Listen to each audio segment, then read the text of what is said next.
So the idea of the day is students work with a community partner to help design a solution to an authentic problem that's brought to the table by the community partner.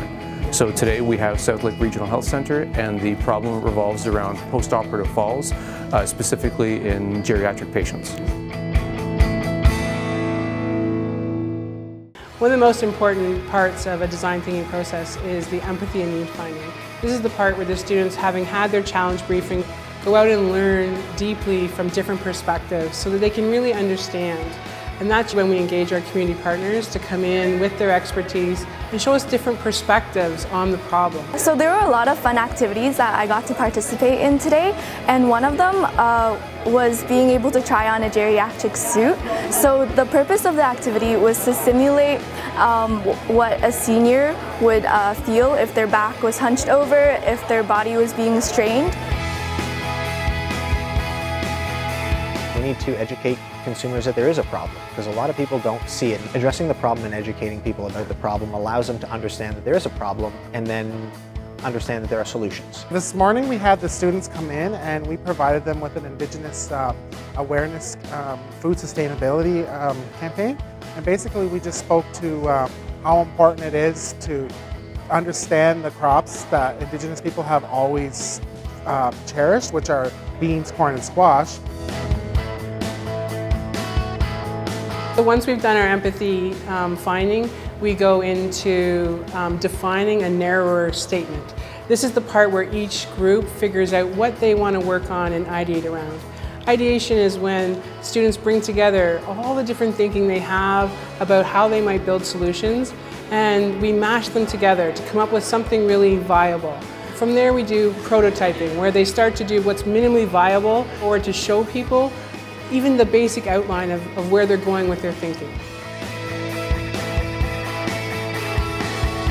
Once the students have an idea that they're playing with, they want to challenge their assumptions around what they think is true. What would have to be true of the user? What would have to be true of society? How is it going to get funded? The final stage of a design thinking process is always to share your ideas at whatever stage they're at. And we like to say that you can't have authentic problem solving if you don't have authentic listening. At the end of the day, the students present their ideas to community partners, and usually in addition more people who've arrived.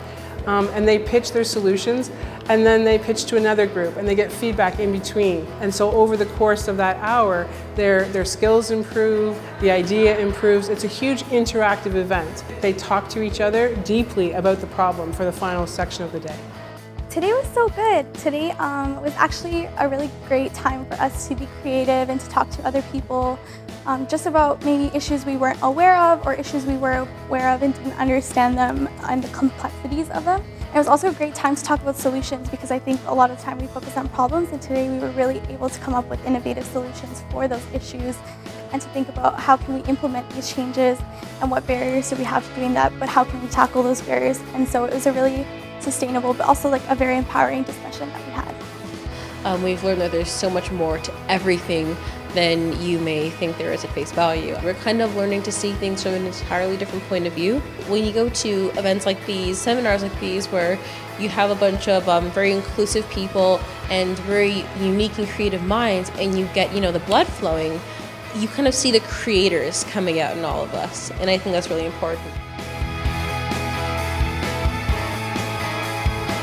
All the future participants, whether they be customers or the workers that are going to come into the industries, regardless of what they may be, obviously are coming through the high school and through the school stream, and so it's I think to everybody's benefit to have the students come and have a look at those operations and see what they don't normally see when they're there as customers. They can get a look behind the curtain, so to speak, and see how things are really done, and that's hugely valuable for any industry partner. Quite honestly, employers have been astonished with some of the ideas and suggestions that they have been able to gather from students. They're not coming from a jaded perspective in a sense. They're coming from a very sort of fresh, honest place. There's some really, really fascinating things that bubble to the surface, and again, very quickly, versus we ponder on these challenges for years and don't necessarily come up with solutions, and then the students look at it for 5 minutes and have a brilliant idea. Any community partner that that jumps in and works with the board is going to have impact on their staff in a positive way, have just a good feeling that they've given back, but also they're going to hear some pretty amazing ideas. It's the board, community partners, and the students all working together. And that giving back to each other is important, and that's what's actually going to have a huge impact as we move forward. It's about innovation, it's about innovative thinking, it's about community, it's about doing things differently.